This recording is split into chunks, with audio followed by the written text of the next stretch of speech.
এখন বর্ষাকাল, শ্রাবণ মাস চলছে, বৃষ্টি হচ্ছে।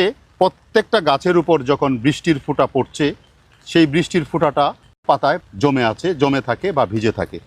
কিন্তু কচু পাতার উপর যখন বৃষ্টির ফোঁটা পড়ছে, এই যে দেখতে পাচ্ছেন, একটুও বৃষ্টির জল নেই। এর কারণ কি? কচু পাতায় হাইড্রোফোবিক একটা লেয়ার থাকে, যাকে ওয়াক্স লেয়ার বলা হয় বা মোমের আবরণ বলা হয়। এটার উপর যখন জল পতিত হয়, তখন জলটা ঝরে পড়ে যায়। এখন একটা প্রশ্ন আসতে পারে, তাহলে অন্য উদ্ভিদের পাতায়ও তো মোমের আবরণ থাকে, তাহলে সেইটা কেন ঝরে পড়ে না, জলটা কেন ঝরে পড়ে না?